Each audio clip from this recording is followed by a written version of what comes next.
warahmatullahi wabarakatuh. Kami dari kelompok 8 akan menampilkan role play, yaitu skenario klinik strategi pelaksanaan keperawatan jiwa dengan anggota Sina Yusterin sebagai keluarga, Tiara Aquila sebagai narator, Tri Wahyuni sebagai perawat 2, saya sendiri Vita Andriani sebagai moderator, Yovita Dinda sebagai pasien, Yuliana Aisyah sebagai perawat sebagai keluarga, Yusnia Nur Azizah sebagai perawat 1. Langsung saja.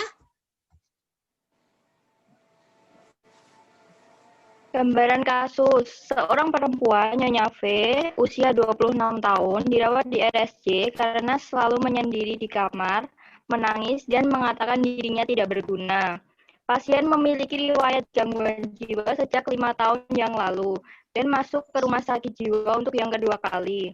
Hasil pengkajian didapatkan pasien mengatakan baru putus cinta, merasa sedih, malu, dan minder.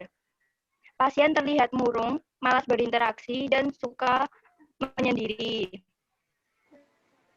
Tahap persiapan, perawat melakukan identifikasi pasien melalui rekam medis pasien dan melakukan persiapan tindakan yang akan dilakukan.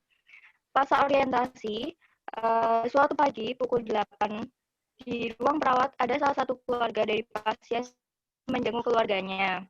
Perawat X sudah melakukan kontak dengan pasien Nyonya V untuk kunjungan di ruang melati Rumah Sakit Jiwa Kusuma Surakarta. Kemudian perawat X memasuki ruangan pasien untuk memberikan tindakan keperawatan kepada pasien untuk menenangkan dan memberikan motivasi. Selamat pagi, Sus. Selamat pagi, Bu. Ada yang bisa saya bantu? Saya ingin menjenguk keluarga saya, Sus. Namanya Nyonya V. Baik, Bu. Mari saya antar ke ruangannya. Perawat 1 dan salah satu keluarga pasien menuju ke ruang rawat inap pasien Nyonya V.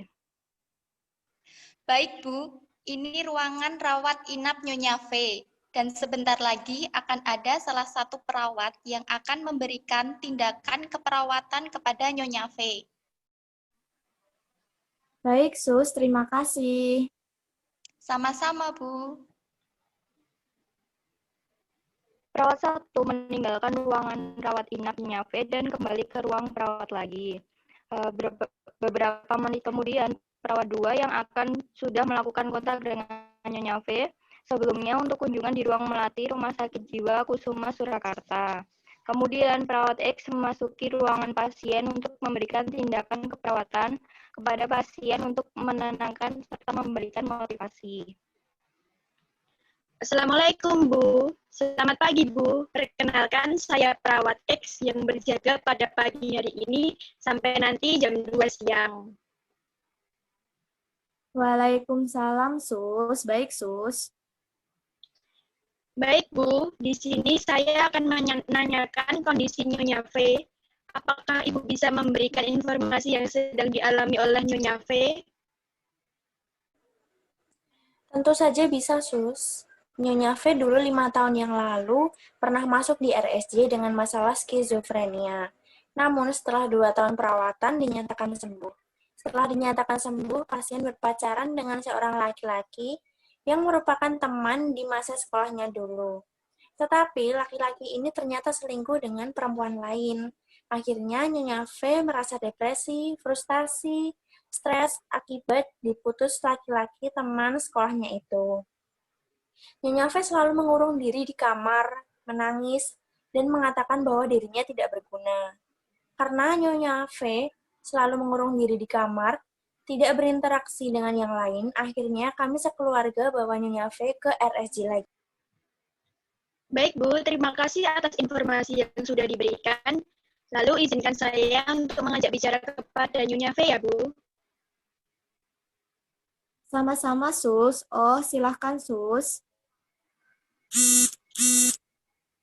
Setelah mendengar informasi dari keluarga Nyonya V, maka perawat 2 menemui Nyonya V di ruang melati RSJ Kusuma Surakarta. Selamat pagi, perkenalkan saya perawat pada pagi hari ini sampai nanti jam 2 siang. Apakah benar ini dengan Nyonya V? Boleh saya lihat gelangnya?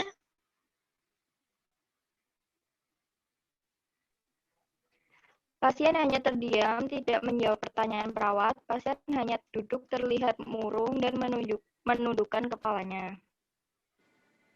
Baik, Bu. Ini dengan Nyonya V usia 26 tahun ya?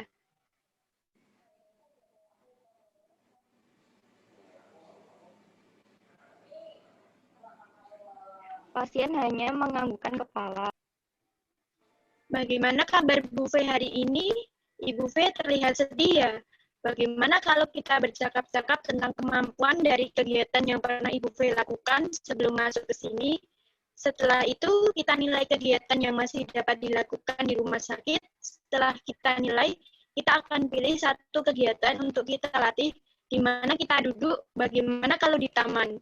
Berapa lama? Bagaimana kalau 15 menit? Pasien mengangguk untuk menanggapi permintaan perawat. Baik, Bu V, saya ingin bertanya kemampuan apa saja yang Ibu miliki? Saya bisa merapikan tempat tidur, mencuci piring, menyapu halaman, menyanyi, berhias.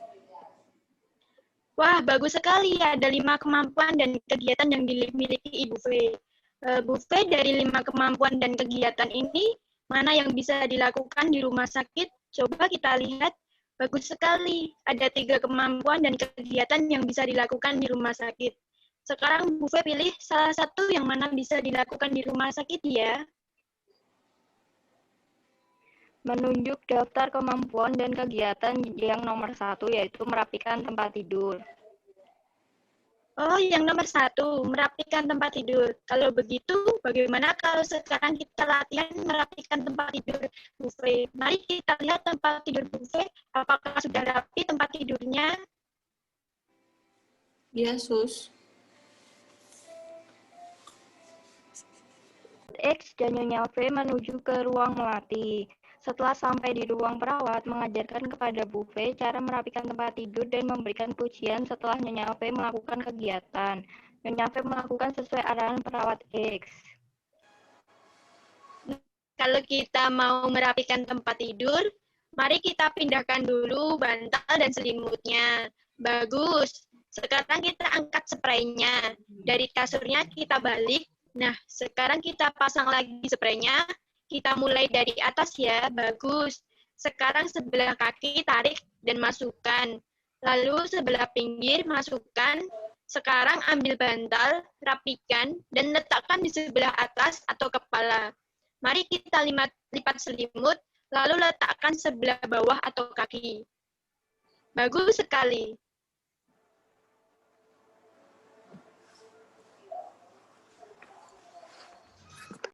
Bu V sudah bisa merapikan tempat tidur dengan baik sekali. Coba perhatikan, bedakan dengan sebelum dirapikan. Bagus, coba Bu V lakukan dan jangan lupa memberi tanda M mandiri. Kalau Bu V lakukan tanpa disuruh, tulis B, bantuan. Jika diingatkan, bisa dilakukan dengan T, tidak melakukan.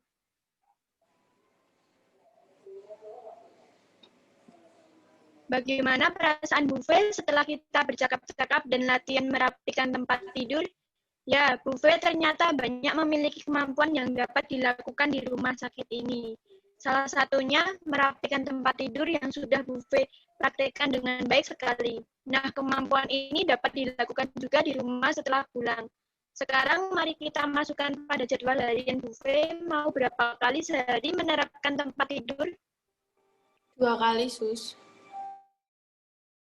2 kali yaitu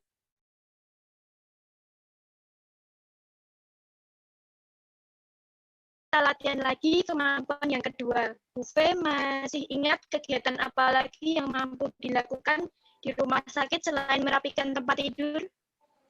Mencuci piring. Ya, bagus, cuci piring. Kalau begitu, kita akan latihan mencuci piring besok jam 8 pagi di dapur sehabis makan pagi. Baik, Ibu, di sini saya sedikit memberikan motivasi pada Ibu ya. Ibu ini harus semangat, selalu berpikir positif juga. Bu, perjalanan Ibu masih panjang dan tidak bertumpu pada hal itu saja ya, Bu. Jadi ibu harus sembuh. Kasihan keluarga ibu. Buatlah mereka bahagia dengan kesembuhan ibu. Sampai di sini dulu, Bu. Kita lanjut besok lagi ya. Baik, Sus. Perawat X meninggalkan Nyonya V lalu menghampiri keluarga pasien. Baik, Ibu. Di sini saya sudah selesai melakukan tindakan keperawatan. Syukur alhamdulillah Nyonya V sangat baik responnya, Bu, dan tidak mengambil sedikit demi sedikit. Besar harapan saya semoga Nyonya V segera sembuh ya, Bu. Terima kasih banyak ya, Sus. Saya juga berharap Nyonya V segera sembuh dan kembali ke rumah. Baik, Bu, saya izin kembali ke ruang perawat. Nanti jika Ibu perlu bantuan bisa menemui saya di ruang perawat ya, Bu. Baik, Sus. Sekali lagi terima kasih ya, Sus. Baik, Bu, sama-sama. Wassalamualaikum. Waalaikumsalam, Sus. Video dari kami, apabila ada salah kata kami mohon maaf. Wabillahi taufiq wal hidayah. Wassalamualaikum warahmatullahi wabarakatuh.